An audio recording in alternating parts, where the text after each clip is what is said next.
મને નોટિસ મળી નથી, મેં વાંચ્યું નથી, એટલે મને કાંઈ માહિતી નથી કે શું છે એમાં. હવે એ નોટિસ વાંચું તો ખબર પડે, મને મળી નથી.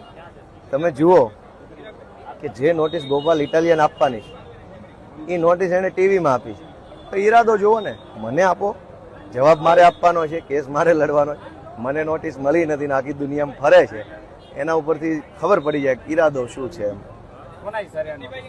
રામ જાણે, હોય તો વાંચીએ તો ખબર પડશે કે આ બધું શું છે એમ. હવે તો હું ચૂંટણીમાં જીત્યો છું, ભાજપે અને કોંગ્રેસે પોતાની હતી એટલી તાકાત લગાવી લીધી ગોપાલને હરાવવામાં.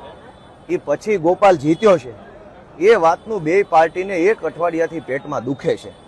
એટલે હવે એ ગોપાલ ઇટાલિયાને ખરાબ ચિતરવા માટે ગોપાલ આવો છે, ગોપાલ તેવો છે એવી કોશિશ કરશે, પણ જનતાનો ચુકાદો આવી ગયો છે એટલે હવે કઈ બીજો ચર્ચાનો વિષય નથી.